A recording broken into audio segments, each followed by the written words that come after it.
Until such time as the Khilafah is restored, what do we do? This is my opinion, and we have with us today scholars of Islam who are far more learned than I am. And they can also give their opinions. We have a question and answer period after the lecture is over. My opinion is that until such time as the Khilafah is restored, our foremost objective should be how best can we hold on to Islam so we don't lose Islam.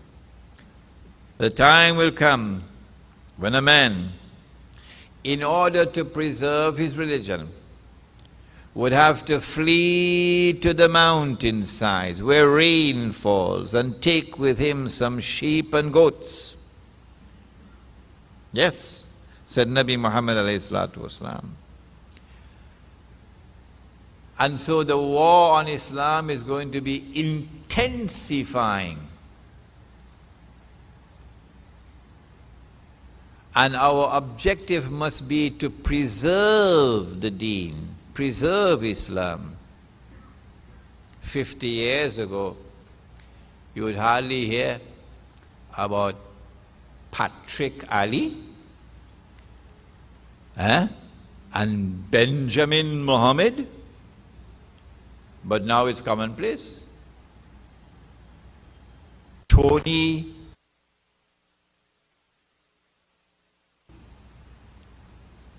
and when you say Salaam Alaikum, what is that? What is that? Now it's commonplace. Every family is losing. You know it.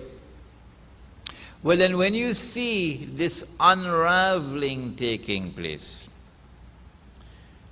when you see money being lent on interest, you know Haji Ruknuddin, I told you the story. 50 years ago, had a fellow used to lend money on interest, Trinidad and Cuba. Haji Ruknuddin rahimahullah spoke to that man, told him, stop it. He refused. Haji Ruknuddin gave the order, no one is to eat food in that man's home. Everybody obeyed the order. That was yesterday. Today, money is being lent on interest, by deception of course, in the very compound of the masjid right here in Trinidad. Yeah. So when you see the religion disappearing, when you see people being trapped, deceived, وَرَأَيْتَ النَّاسَ يَدْخُلُونَ, is it يَدْخُلُونَ? وَرَأَيْتَ النَّاسَ يَدْخُلُونَ فِي دِينِ اللَّهِ, or is it يَخْرُجُونَ? يَدْخُلُونَ means entering, and يَخْرُجُونَ means going out. Going out. When you see them going out, what do? This is my opinion, that we have to separate ourselves from that world which is waging war on Islam. And the best way to separate ourselves is to go to the countryside, to the remote countryside. And in the remote countryside, build villages, Muslim villages. They don't have to be exclusively Muslim. No, non-Muslims can live with us, as they've always lived with us, on the condition that you're waging no war on Islam. You must show respect for Islam, yes. You're a Hindu, you're a Christian, you can live with us. But you can't live with us and be part of the war on Islam and support our enemies. No. And that in these Muslim villages, you're organized as a jama'ah. And the jama'ah must have an amir. And the jama'ah must give the pledge to obey the amir. And the amir must enforce the deen to the extent that he has capacity to do so on the members of the jama'ah, in a small way, in the village. And if they come after you in the village as well, with their helicopters and their gunships, and terrorizing you in the village itself, well then what else is there but to flee in the mountain in a cave? But don't leave your Islam. Don't allow them to rob you of your Islam. Innahum, says Surah Al-Kahf, Innahum iyazharu alaykum yarjumukum aw yu'idukum fi millatihim walan tuflihu idhan abada. Those of you who are reciting Surah Al-Kahf every Jummah, you recognize the ayah. When they know that you are a Muslim, they're going to come after you.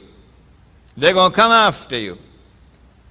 And they will terrorize you if you do not join with them in their godless melting pot. But if you do that, you will never succeed.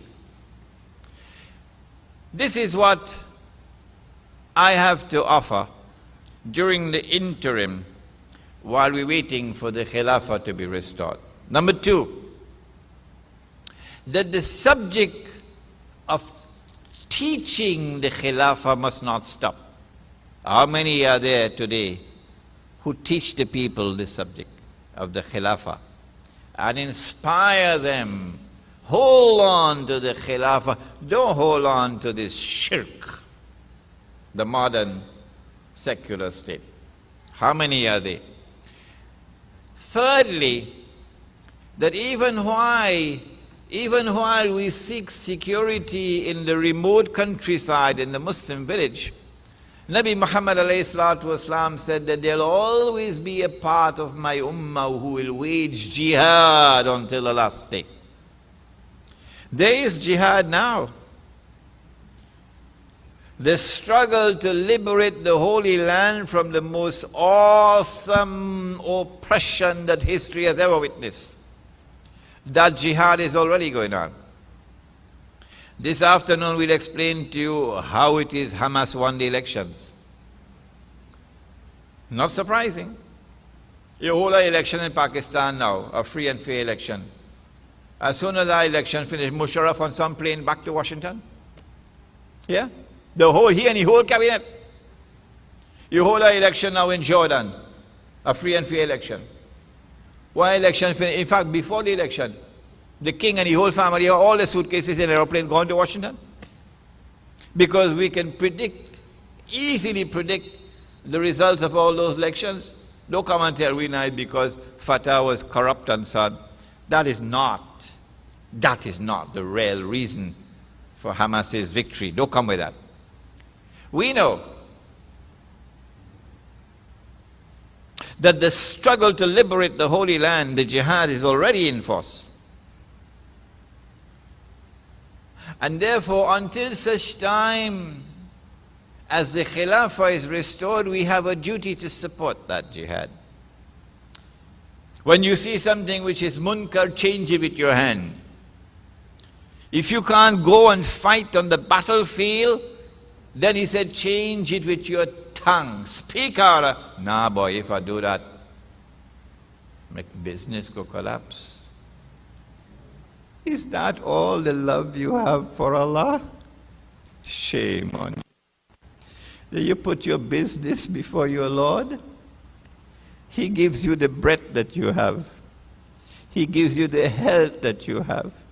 He gives you the eyes with which you see. He gives you the tongue with which you talk. And that's the love you have for Him. You put your business before the Lord. Nah, boy.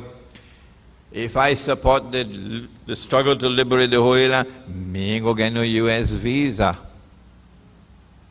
How I go to New York to buy goods to come back and sell? Is that all the love you have for the Lord? You put your business before the Lord? You put your US visa before the Lord?